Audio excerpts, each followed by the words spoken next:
This is my gym story, and I think this is going to resonate with many of you.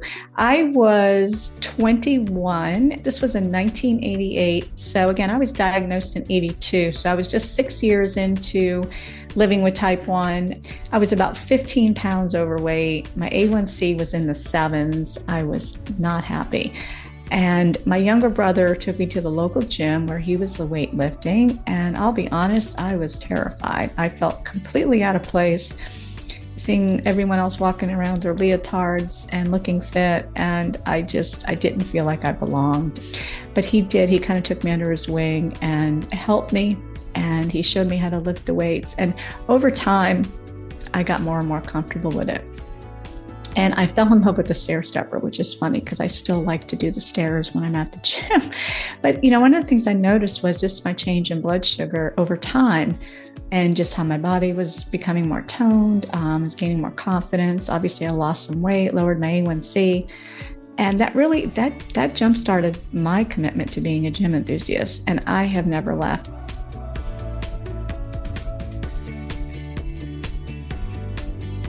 Welcome to the Type 1 and Midlife podcast. My name is Melissa Slemp, a certified nutritional health coach and the founder and CEO of Abundant Health with Melissa, where I help women with type 1 diabetes to feel more empowered and live their best life despite their diagnosis. Each week, I will bring conversations and strategies from guest experts and my experience living with type 1 for over 40 years now. So if you're a woman ready to redefine how diabetes can look and feel for you, then the Type 1 and Midlife podcast is the show for you. Nothing you hear on this Type 1 and Midlife podcast should be a substitute for professional medical advice. Please always consult your doctor before changing your diet, insulin dosages, or healthcare plan. Well, hello and welcome to this week's episode. Today, we're going to talk about building muscles and how important strength training is. This is something that I am very passionate about. It's a practice that I have been doing and incorporating it into my own self-care, fitness routine, and just overall things that I add to my calendar. So today I am hoping that I inspire you. So if you are a midlife woman like myself living with type 1 diabetes and you need to maybe up some things, improve some things, just recognize what's important, I'm hoping that this topic is going to speak to you and that you can prioritize it as well. So, and I'm on a mission this year. I'm 56, very transparent about my age, and I am postmenopause.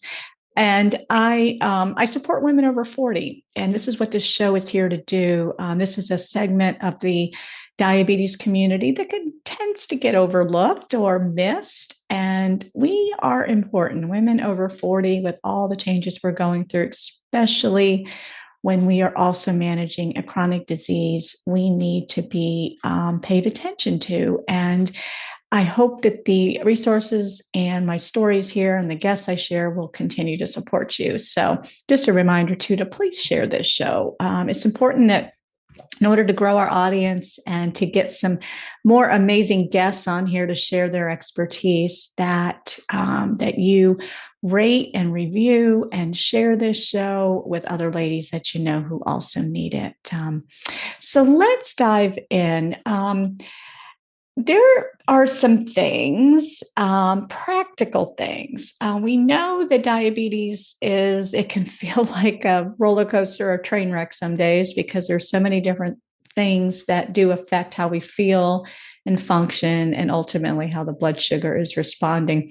But there are some things that we can do that we do have some control over to help all of these factors, to help the blood sugar, the hormone balancing, the transition from perimenopause into postmenopause.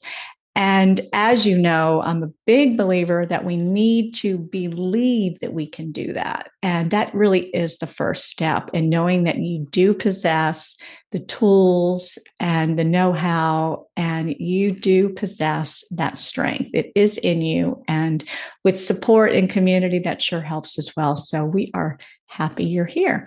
So this topic, strength training, resistance training. So these are things, this might be something your doctor's mentioning or not. Chances are they're not bringing it up as far as what your overall kind of your, what's the word, kind of your toolkit to manage diabetes, especially as we're aging. But these are two very important things. And I was in here in episode 37, so you can go back and listen to that, because this is really the backbone of this whole topic that I'm really adding more support and resources and workshops and programs around this year. And I'm sure it's going to be forever. It's just, this is something that hit me at the beginning of the year, both personally. I am, these are things that I am prioritizing within my own day-to-day care. And I know how important it is. So I speak from being in it myself. And it really is the backbone. So like I was saying in episode 37, I shared how protein it's really that, those essential amino acids really is the foundation of muscle strength and muscle size. And it's the building blocks to maintain and build muscle as we age. And I also provided you some ideas and some sources of protein to consider, both animal protein and plant-based protein.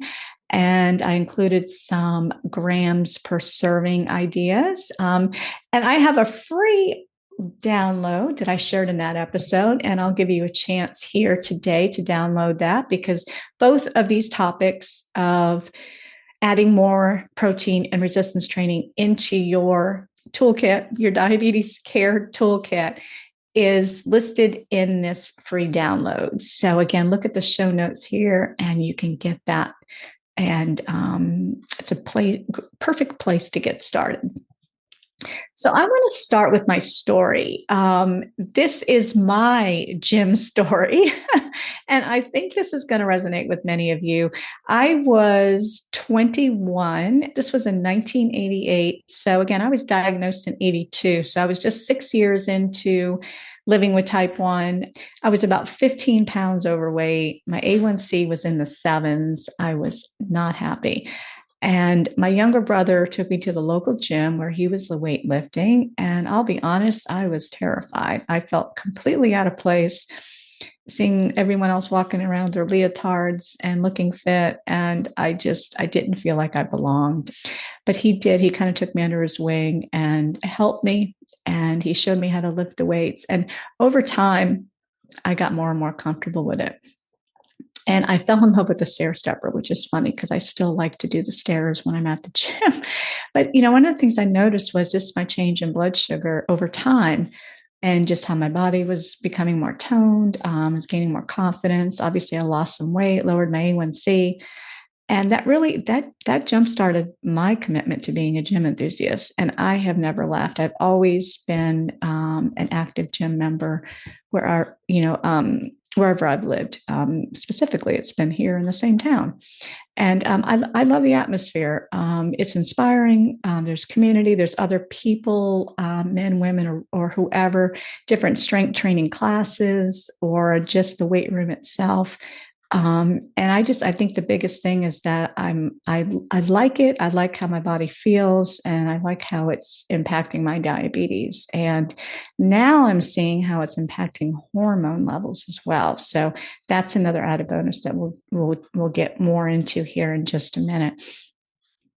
So let's debunk. There's some common myths, just to kind of tag along with what I just mentioned. That same intimidation that I felt when I first entered the gym, feeling like, oh my gosh, I got no idea why I'm here, what I'm doing. And, looking across the room, and, that comparison thing happens and all of that. But, those are things that we can definitely let go of and get more comfortable with. And that's the most important thing, is to find your comfort zone with how this is going to look and feel for you.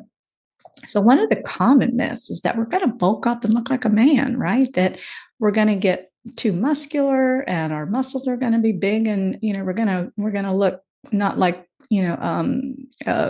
feminine woman.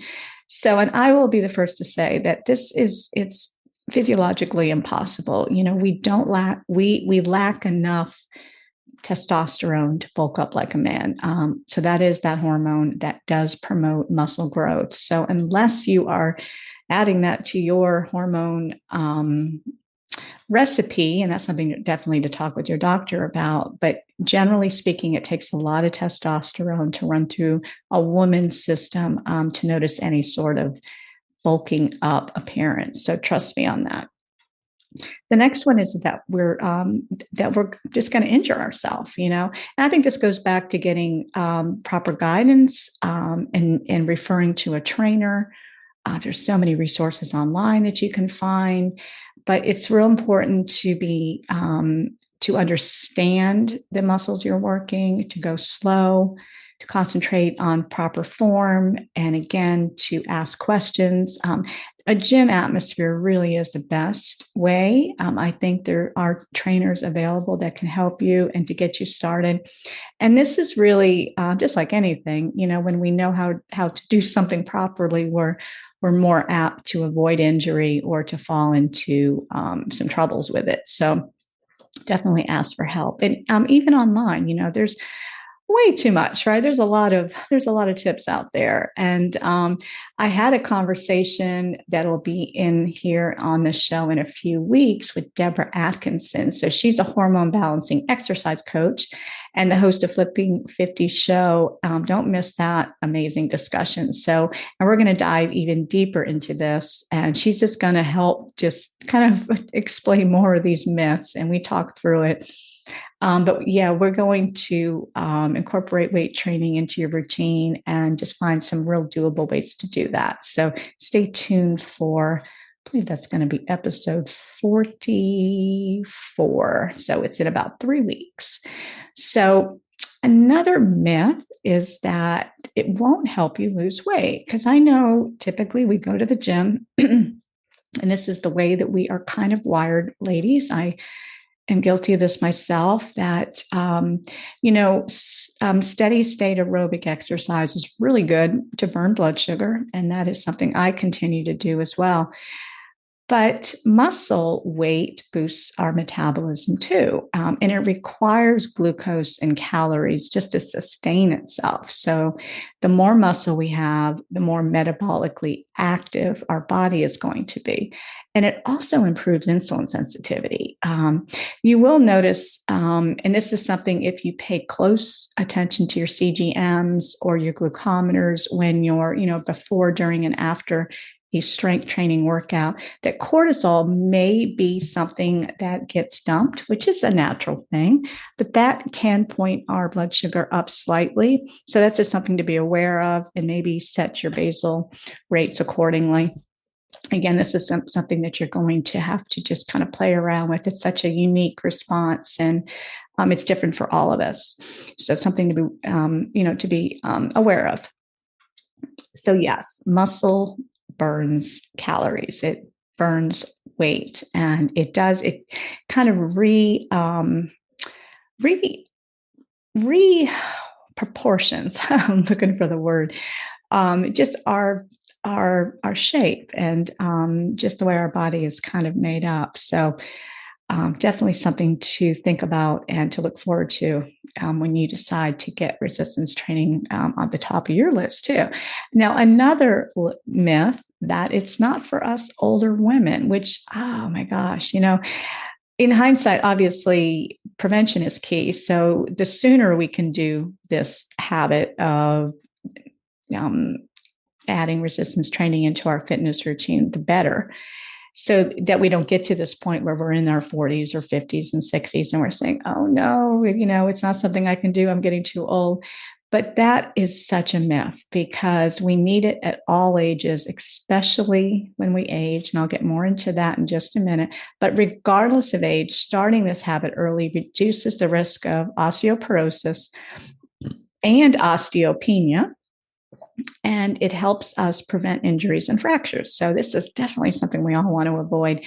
So yeah, just get it on board as soon as you can. And again, going back to the injury report, because those myths kind of go hand in hand, that, that women that are a little bit older feel like they're not going to be strong enough to lift certain weights, or the different type of exercises they're doing is going to compromise their safety. And again, it's really important to work with somebody that knows how to show you the proper form, and that you can take it slow. Yeah, because you don't want to start off too fast. You don't want to injure yourself. You don't want to do too much too soon, because then you can actually take a back step where you are maybe too sore, or in some really bad instances is injured.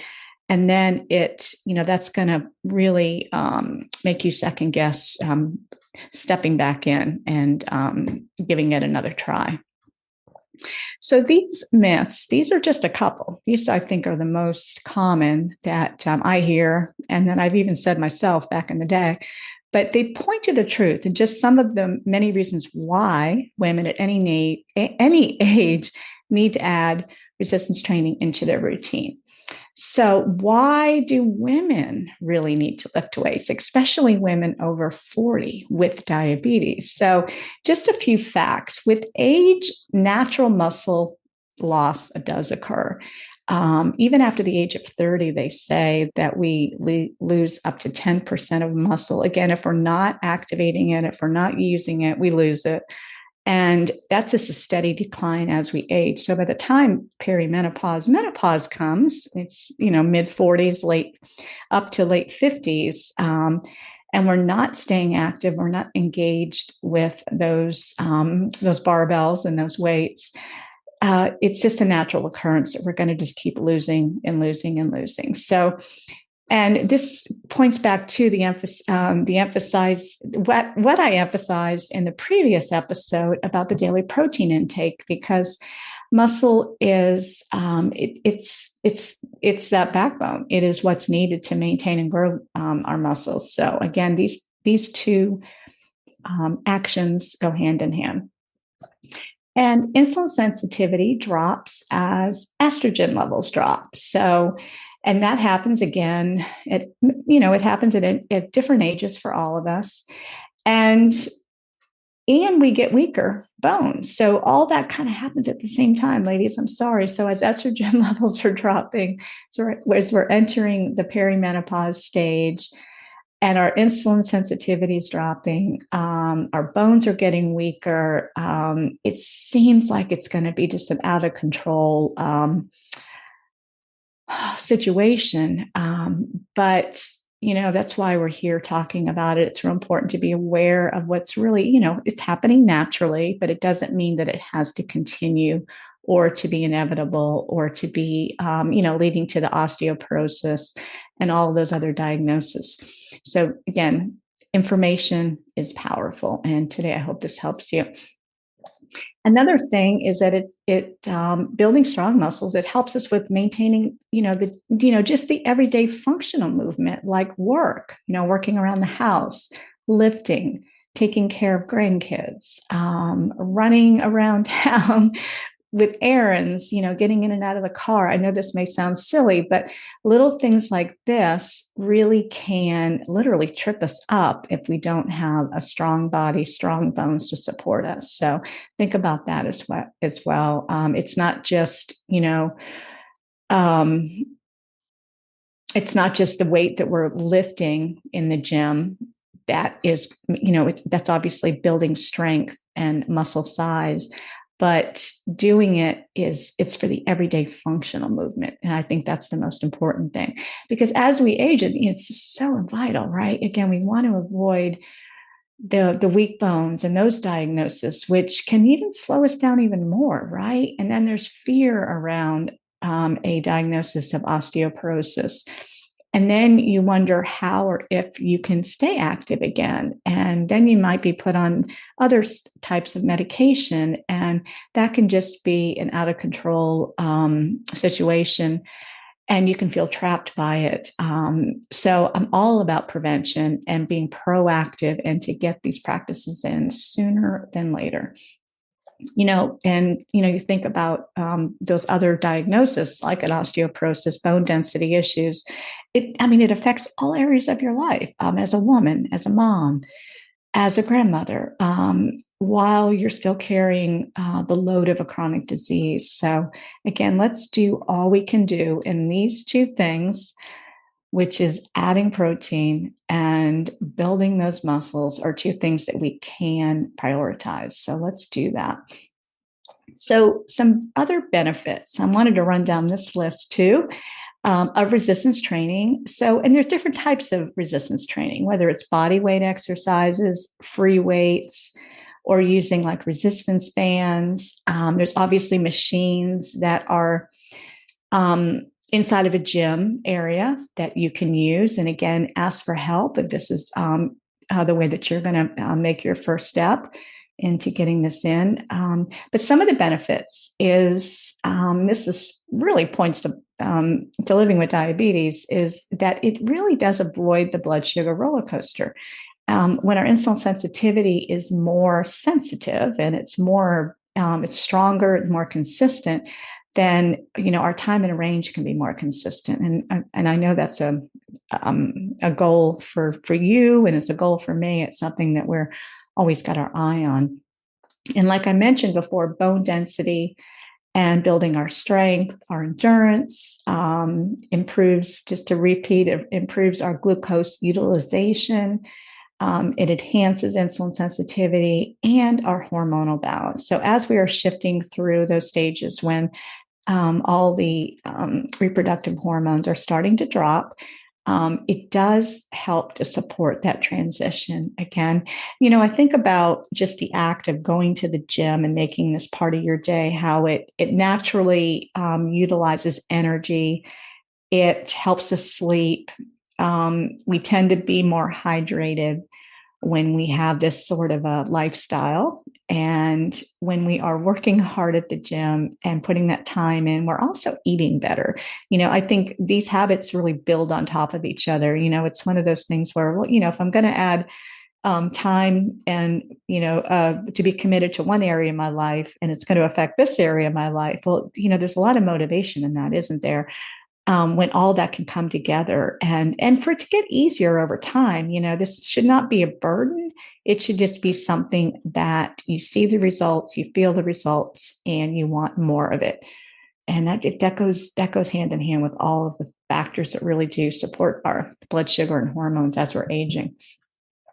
Another benefit is confidence. And again, we go back to that functional movement as we age, and just knowing that whatever kind of comes our way throughout the day, chores and things that we must get done, do around the house and things like that.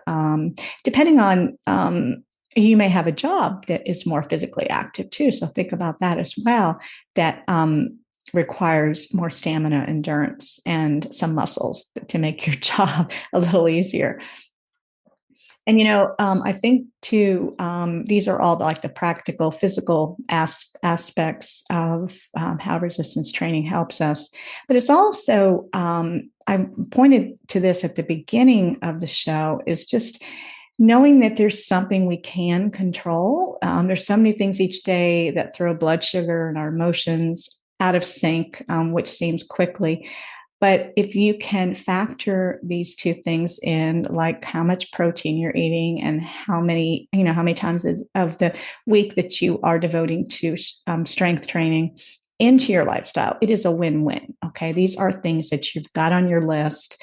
These are things that you have committed to, that you said, hey, this is important. I do need to do this. I see the results, so I'm going to keep at it. So, and I think, that's just the emotional win of life with diabetes, because there's so many things that create doubt in our minds about this disease. And when we can find things that we can help to kind of dictate a whole lot better, with a lot more certainty. It sure does help. I know it's helped me. This has been something that I have noticed over the years, is that it is something that I can turn to, count on, and feel good about, and something I can repeat. So it's rinse and repeat, right? As often as we can.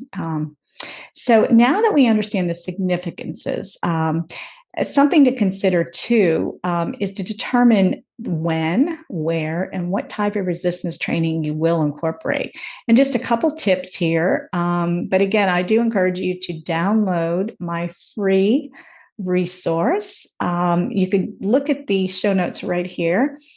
And it's boost your time and range in just 1 week by prioritizing protein and resistance training. So you get a chance to get all that I'm sharing with you today in one handy guide that you can either print out or download or just refer to get you going. And you have a chance to stay connected with me too for weekly updates and resources for me as I continue to serve all of my followers and all of my community in my space in the kitchen and support you in the gym, just like we're talking about here. And most importantly, in our thoughts. Just want to be here for you. So, and those things, let's see, now that we're talking about, I got a little off track there, but that's all good. Yeah, just talking about the when, where, and what type. And again, the free download that I just mentioned will walk you through that as well, as well as a log with some ideas, some exercises that you can do at home.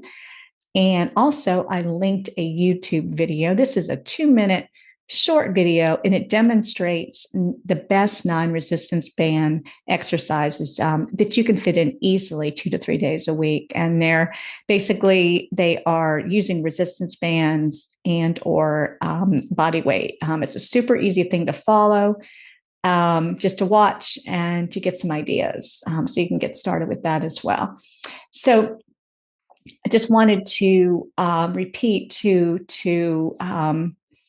when and where you decide and what type of resistance training you will begin with is to begin slow and to start with lighter weights. Again, form is so important to understand what muscles you're working, how you're working them, and then you'll get an idea of secondary or anterior muscles too that will also be incorporated. And just to notice that and to feel that and to see how your body's responded. So yeah, just to emphasize the form and the technique, and definitely ask for help if you need to.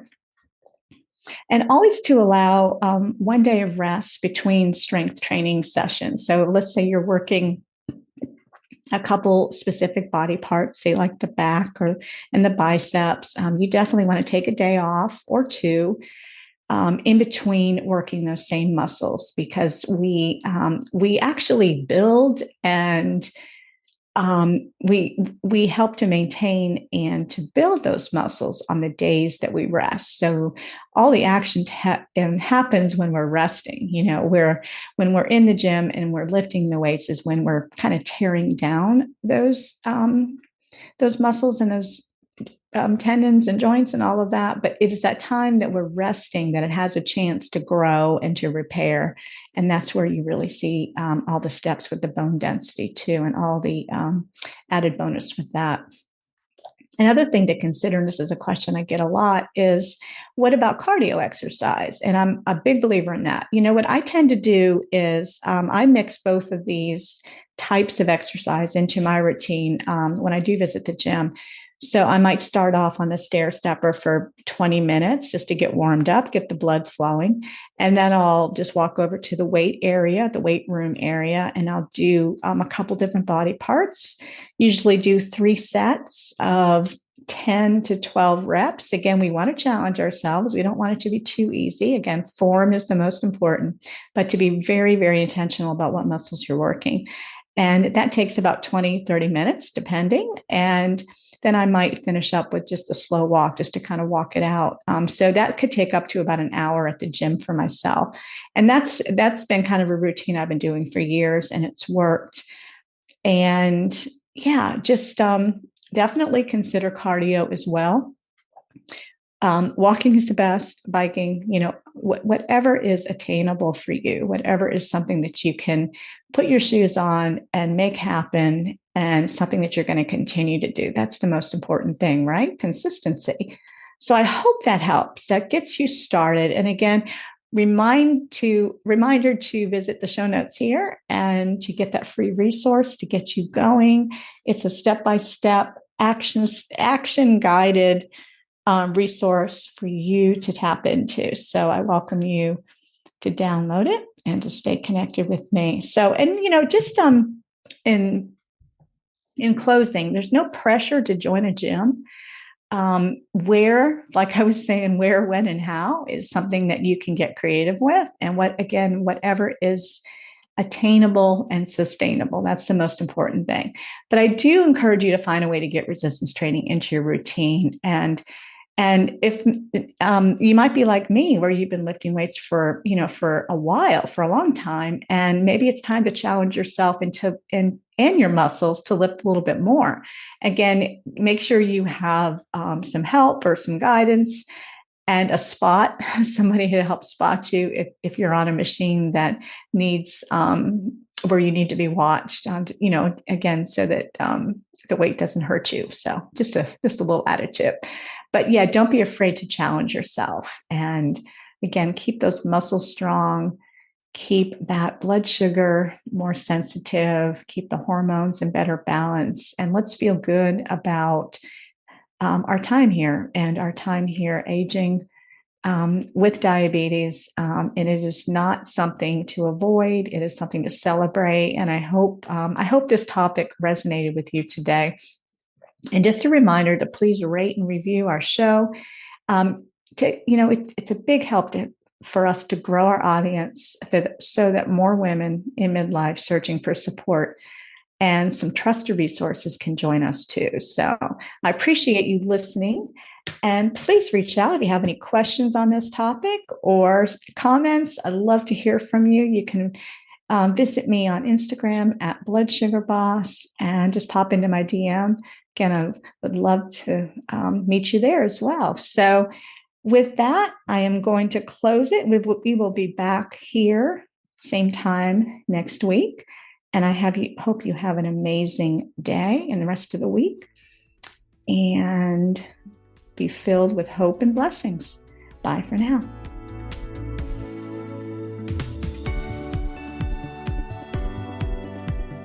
Thanks for tuning in to the Type 1 and Midlife podcast. And be sure to subscribe, rate, and review right here on iTunes. And you're invited to connect with our Type 1 and Midlife community on the free Honey Health app. Here we discuss the podcast topics in a group chat, a chance for you to ask questions and take action on what we share here on the show. You can find the app link to download for free right here in the show notes. And for free resources, you can visit me at abundanthealthwithmelissa.com. And your support means so much. Thank you.